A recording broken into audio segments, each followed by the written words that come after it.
केवळ अभ्यास आहे की अभ्यास नकोय, कारण मी आयुष्यामध्ये 70 वर्ष आकाश दर्शनाचा छंद जोपासला. आकाशातल्या युत्या, कारण आकाश हे उघडं पुस्तक आहे. इतर पुस्तकं उघडावी लागतात, आकाश तर सदैव उघडलेलं असतं. इतर पुस्तकं विकत घ्यायला पैसे लागतात, पण आकाश फ्री ऑफ चार्ज असतं. आणि आपण प्रवासाला जाताना इतर पुस्तकं बरोबर घेऊन जावी लागतात. आकाश तर आपण जिथे जाऊ तिथे येत असतं.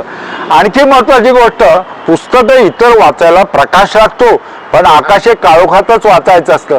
तर खगोलशास्त्राचा आकाश दर्शनाचा छंद मला गेले 70 वर्ष माझी सोबत करतोय. जेव्हा जीवनामध्ये चिंता दुःख येतं तेव्हा हा छंद आनंद देत असतो. म्हणून कुठलाही छंद, बागकामाचा असो, वाद्य वाजवणं असो, गाण्याचा असो, ट्रेकिंगचा असो, कुठला फोटोग्राफीचा असो, कुठला तरी छंद तुम्ही जोपासा.